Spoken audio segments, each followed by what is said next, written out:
ओम शांति। 17 फरवरी 2025। बाबा के महावाक्य।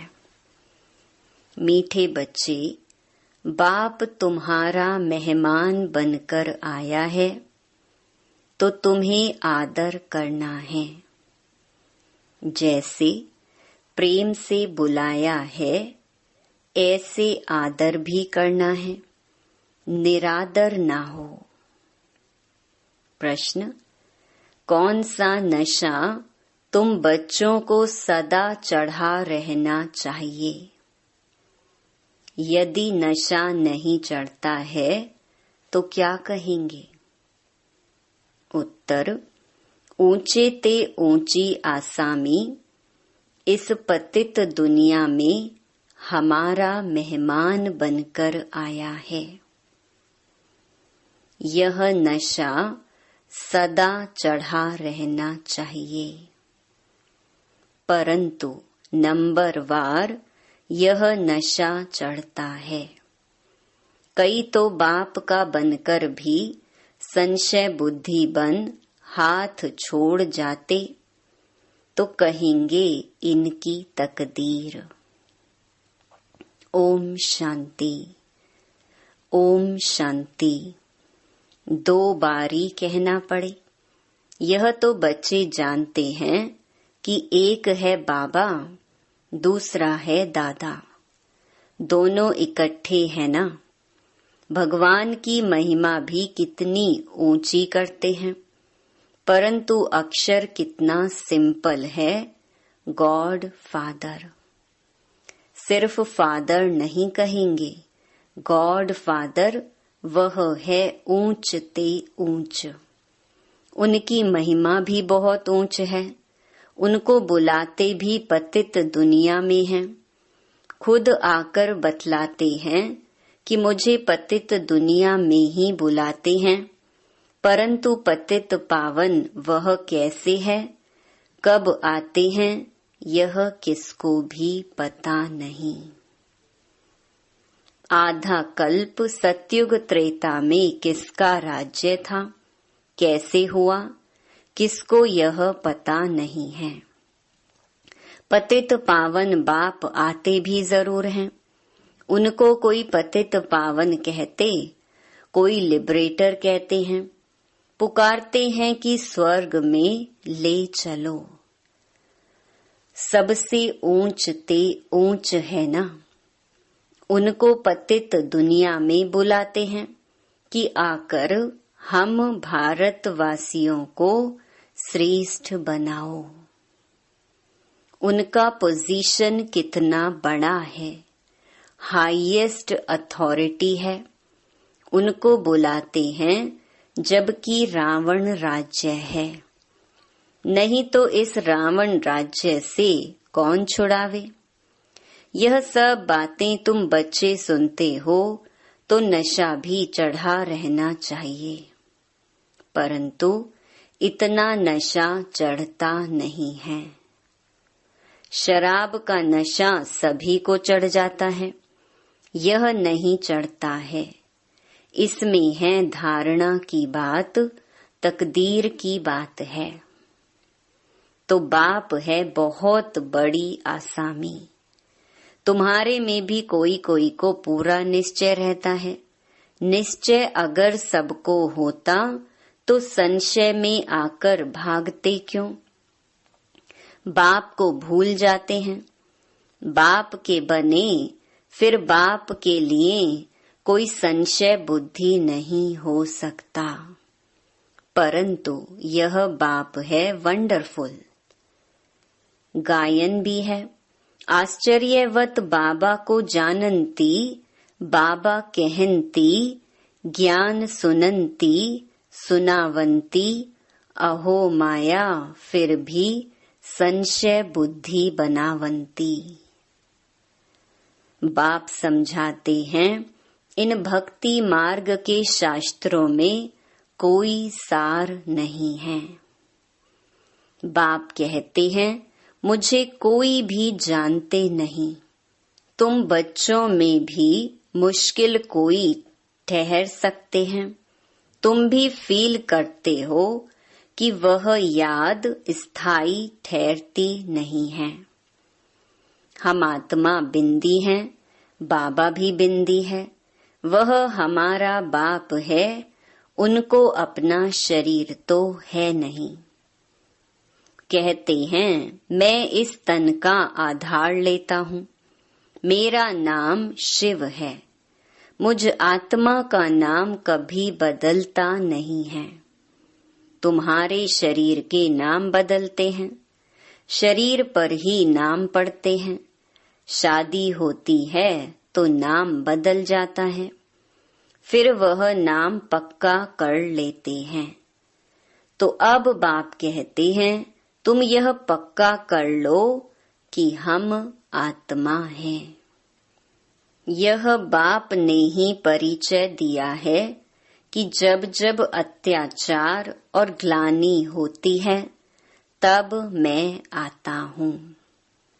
कोई अक्षरों को भी पकड़ना नहीं है। बाप खुद कहते हैं मुझे पत्थर भित्तर में ठोक कितनी ग्लानि करते हैं। यह भी नई बात नहीं। कल्प कल्प ऐसे पतित बन और ग्लानि करते हैं, तब ही मैं आता हूँ। कल्प कल्प का मेरा पार्ट है, इसमें अदली बदली हो नहीं सकती। ड्रामा में नोंद है ना। तुमको कई कहते हैं सिर्फ भारत में ही आता है। क्या भारत ही फिर स्वर्ग बनेगा? हाँ, यह तो अनादि अविनाशी पार्ट हो गया ना। बाप कितना ऊंचते ऊंच है। पतितों को पावन बनाने वाला बाप कहते हैं मुझे बुलाते ही इस पतित दुनिया में है। मैं तो सदा पावन हूँ, मुझे पावन दुनिया में बुलाना चाहिए ना, परंतु नहीं।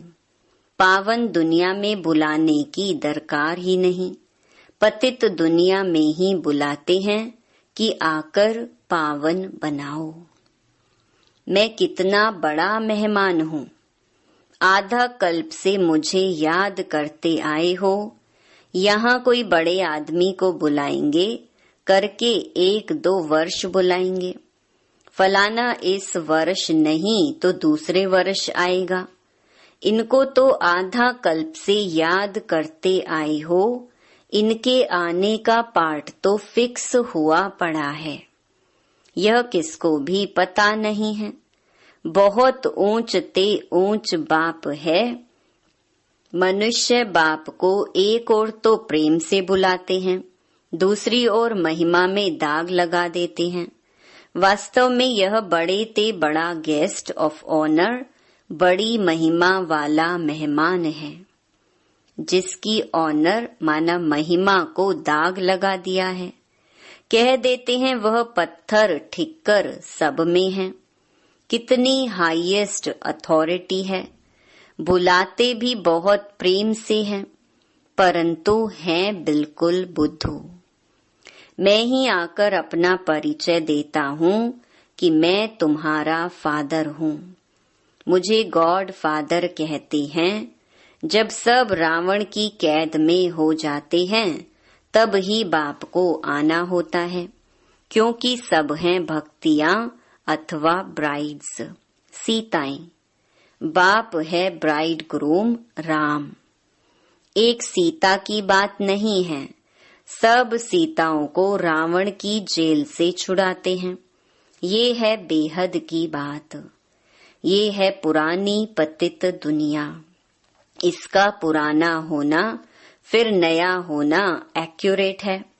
यह शरीर आदि तो कोई जल्दी पुराने हो जाते, कोई जास्ती टाइम चलते हैं।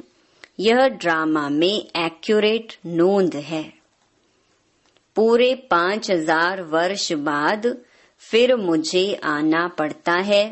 मैं ही आकर अपना परिचय देता हूँ और सृष्टि चक्र का राज समझाता हूँ। किसको भी न मेरी पहचान है, न ब्रह्मा विष्णु शंकर की, न लक्ष्मी नारायण की, न राम सीता की पहचान है। ऊंचते ऊंच एक्टर्स ड्रामा के अंदर तो यही है तो मनुष्य की बात। कोई 8-10 भुजा वाले मनुष्य नहीं है। विष्णु को 4 भुजा क्यों दिखाते हैं? रावण के 10 शीश क्या हैं, यह किसको भी पता नहीं है। बाप ही आकर सारे वर्ल्ड के आदि मध्य अंत का नॉलेज बताते हैं। कहते हैं मैं हूँ बड़े ते बड़ा गेस्ट, परंतु गुप्त। यह भी सिर्फ तुम ही जानते हो, परंतु जानते हुए भी फिर भूल जाते हो। उनका कितना रिगार्ड रखना चाहिए, उन्हें याद करना चाहिए। आत्मा भी निराकार, परमात्मा भी निराकार, इसमें फोटो की भी बात नहीं। तुमको तो आत्मा निश्चय कर बाप को याद करना है, देह अभिमान छोड़ना है। तुम्हें सदैव अविनाशी चीज को देखना चाहिए। तुम विनाशी देह को क्यों देखते हो? देही अभिमानी बनो, इसमें ही मेहनत है। जितना याद में रहेंगे उतना कर्मातीत अवस्था को पाए ऊंच पद पाएंगे। बाप बहुत ही सहज योग अर्थात याद सिखलाते हैं। योग तो अनेक प्रकार के हैं, याद अक्षर ही यथार्थ है। परमात्मा बाप को याद करने में ही मेहनत है। कोई विरला सच बताते हैं कि हम इतना समय याद में रहा। याद करते ही नहीं है तो सुनाने में लज्जा आती है। लिखते हैं सारे दिन में 1 घंटा याद में रहे तो लज्जा आनी चाहिए ना। ऐसा बाप जिसको दिन रात याद करना चाहिए और हम सिर्फ 1 घंटा याद करते हैं, इसमें बड़ी गुप्त मेहनत है। बाप को बुलाते हैं तो दूर से आने वाला गेस्ट हुआ ना। बाप कहते हैं मैं नई दुनिया का गेस्ट नहीं बनता हूँ, आता ही पुरानी दुनिया में हूँ। नई दुनिया की स्थापना आकर करता हूँ। यह पुरानी दुनिया है, यह भी कोई यथार्थ नहीं जानते हैं। नई दुनिया की आयु ही नहीं जानते। बाप कहते हैं यह नॉलेज मैं ही आकर देता हूँ। फिर ड्रामा अनुसार यह नॉलेज गुम हो जाती है। फिर कल्प बाद यह पार्ट रिपीट होगा। मुझे बुलाते हैं, वर्ष वर्ष शिव जयंती मनाते हैं। जो होकर जाते हैं तो उनकी वर्ष वर्ष बरसी मनाते हैं। शिव बाबा की भी 12 मास बाद जयंती मनाते हैं, परंतु कब से मनाते आए हैं यह किसको भी पता नहीं है। सिर्फ कह देते हैं कि लाखों वर्ष हुए। कलयुग की आयु ही लाखों वर्ष लिख दी है। बाप कहते हैं ये है 5000 वर्ष की बात। बरोबर इन देवताओं का भारत में राज्य था ना। तो बाप कहते हैं मैं भारत का बहुत बड़ा मेहमान हूँ। मुझे आधा कल्प से बहुत निमंत्रण देते आए हो। जब बहुत दुखी होते हैं तो कहते हैं हे पतित पावन आओ। मैं आया भी हूँ पतित दुनिया में। रथ तो हमको चाहिए ना। आत्मा है अकाल मूरत, उनका यह तख्त है। बाप भी अकाल मूरत है, इस तख्त पर आकर विराजमान होते हैं। ये बड़ी रमणीक बातें हैं और कोई सुने तो चक्रित हो जाए। अब बाप कहते हैं बच्चे मेरी मत पर चलो। समझो शिव बाबा मत देते हैं, शिव बाबा मुरली चलाते हैं। यह कहते हैं मैं भी उनकी मुरली सुनकर बजाऊंगा। सुनाने वाला तो वह है ना। यह नंबर 1 पूज्य, सो फिर नंबर 1 पुजारी बना। अभी यह पुरुषार्थी है। बच्चों को हमेशा समझना चाहिए, हमको शिव बाबा की श्रीमत मिली है। अगर कोई उल्टी बात भी हुई तो वह सुलटी कर देंगे। यह अटूट निश्चय है तो रिस्पॉन्सिबल शिव बाबा है। यह ड्रामा में नोंद है। विघ्न तो पड़ने ही हैं, बहुत कड़े कड़े विघ्न पड़ते हैं। अपने बच्चों के भी विघ्न पड़ते हैं तो हमेशा समझो कि शिव बाबा समझाते हैं तो याद रहेगी।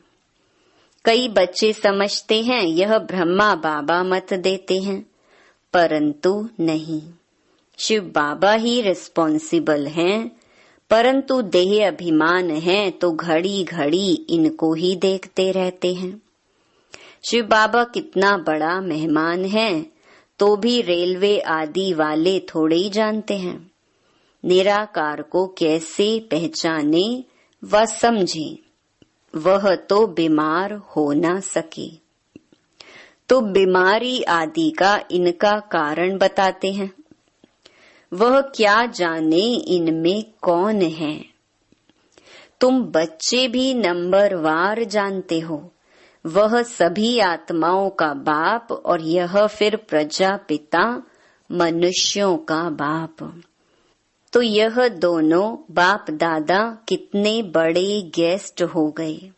बाप कहते हैं जो कुछ होता है ड्रामा में नोंद है। मैं भी ड्रामा के बंधन में बांधा हुआ हूँ, नोंद बिगर कुछ कर नहीं सकता हूँ। माया भी बड़ी दुष्टर है। राम और रावण दोनों का पार्ट है। ड्रामा में रावण चैतन्य होता तो कहता मैं भी ड्रामा अनुसार आता हूँ। यह दुख और सुख का खेल है। सुख है नई दुनिया में, दुख है पुरानी दुनिया में। नई दुनिया में थोड़े मनुष्य, पुरानी दुनिया में ढेर मनुष्य हैं। पतित पावन बाप को ही बुलाते हैं कि आकर पावन दुनिया बनाओ, क्योंकि पावन दुनिया में बहुत सुख था, इसीलिए ही कल्प कल्प पुकारते हैं। बाप सबको सुख देकर जाते हैं, अभी फिर पार्ट रिपीट होता है। दुनिया कभी खलास नहीं होती, खलास होना इम्पॉसिबल है। समुद्र भी दुनिया में है ना, यह 3rd फ्लोर तो है ना। कहते हैं जलमयी पानी पानी हो जाता है, फिर भी पृथ्वी फ्लोर तो है ना, पानी भी तो है ना। पृथ्वी फ्लोर कोई विनाश नहीं हो सकता। जल भी इस फ्लोर में होता है। 2nd और 1st फ्लोर सूक्ष्म वतन और मूल वतन में तो जल होता नहीं। यह बेहद सृष्टि के 3 फ्लोर हैं, जिसको तुम बच्चों के सिवाय कोई भी नहीं जानते। यह खुशी की बात सबको खुशी से सुनानी है। जो पूरे पास होते हैं उनका ही अतीन्द्रिय सुख गाया हुआ है। जो रात दिन सर्विस पर तत्पर हैं, सर्विस ही करते रहते हैं, उन्हें बहुत खुशी रहती है। कोई कोई ऐसे दिन भी आते हैं जो मनुष्य रात को भी जागते हैं, परंतु आत्मा थक जाती है तो सोना होता है। आत्मा के सोने से शरीर भी सो जाता है। आत्मा ना सोए तो शरीर भी ना सोए, थकती आत्मा है। आज मैं थक पड़ा हूँ, किसने कहा? आत्मा ने। तुम बच्चों को आत्म अभिमानी हो रहना है, इसमें ही मेहनत है। बाप को याद नहीं करते, देही अभिमानी नहीं रहते, तो देह के संबंधी आदि याद आ जाते हैं। बाप कहते हैं तुम नंगे आए थे फिर नंगे जाना है। यह देह के संबंध आदि भूल जाओ। इस शरीर में रहते मुझे याद करो तो सतो प्रधान बनेंगे। बाप कितनी बड़ी अथॉरिटी है, बच्चों के सिवाय कोई जानते ही नहीं। बाप कहते हैं मैं हूँ गरीब निवाज, सभी साधारण हैं। पतित पावन बाप आया है, यह जान लें तो पता नहीं कितनी भीड़ हो जाए। बड़े बड़े आदमी आते हैं तो कितनी भीड़ हो जाती है। तो ड्रामा में इनका पार्ट ही गुप्त रहने का है। आगे चल आहिस्ते आहिस्ते प्रभाव निकलेगा और विनाश हो जाएगा। सब थोड़े ही मिल सकते हैं, याद करते हैं ना, तो उनको बाप का परिचय मिल जाएगा, बाकी पहुंच नहीं पाएंगे। जैसे बांधेली बच्चियां मिल नहीं पाती हैं, कितने अत्याचार सहन करती हैं, विकार को छोड़ नहीं सकते हैं। कहते हैं सृष्टि कैसे चलेगी। अरे सृष्टि का बोझ बाप पर है कि तुम पर। बाप को जान लेवें तो फिर ऐसे प्रश्न ना पूछें। बोलो पहले बाप को तो जानो, फिर तुम सब कुछ जान जाएंगे। समझाने की भी युक्ति चाहिए। अच्छा, मीठे मीठे सिकिलधे बच्चों प्रति मात पिता बाप दादा का याद प्यार और गुड मॉर्निंग। रूहानी बाप की रूहानी बच्चों को नमस्ते। धारणा के लिए मुख्य सार। पहला, सदा ही हाईएस्ट अथॉरिटी बाप की याद में रहना है। विनाशी देह को न देख देही अभिमानी बनने की मेहनत करनी है। याद का सच्चा सच्चा चार्ट रखना है। दूसरा, दिन रात सर्विस में तत्पर रह अपार खुशी में रहना है। तीनों लोकों का राज सबको खुशी से समझाना है। शिव बाबा जो श्रीमत देते हैं उसमें अटूट निश्चय रखकर चलना है। कोई भी विघ्न आए तो घबराना नहीं है। रिस्पॉन्सिबल शिव बाबा है, इसीलिए संशय ना आए। वरदान, श्रेष्ठ वेला के आधार पर सर्व प्राप्तियों के अधिकार का अनुभव करने वाले पद्मा पदम भाग्यशाली भव। जो श्रेष्ठ वेला में जन्म लेने वाले भाग्यशाली बच्चे हैं, वह कल्प पहले की टचिंग के आधार पर जन्मते ही अपनेपन का अनुभव करते हैं। वह जन्मते ही सर्व प्रॉपर्टी के अधिकारी होते हैं। जैसे बीज में सारे वृक्ष का सार समाया हुआ है, ऐसे नंबर 1 वेला वाली आत्माएं सर्व स्वरूप की प्राप्ति के खजाने के आते ही अनुभवी बन जाते हैं। वे कभी ऐसे नहीं कहेंगे कि सुख का अनुभव होता, शांति का नहीं, शांति का होता, सुख का व शक्ति का नहीं। सर्व अनुभवों से संपन्न होते हैं। स्लोगन, अपने प्रसन्नता की छाया से शीतलता का अनुभव कराने के लिए निर्मल और निर्माण बनो। अव्यक्त इशारे, सर्व संबंध सर्व रसनाएं एक से लेने वाला ही एकांत प्रिय हो सकता है। जब एक द्वारा सर्व रसनाएं प्राप्त हो सकती हैं, तो अनेक तरफ जाने की आवश्यकता ही क्या है।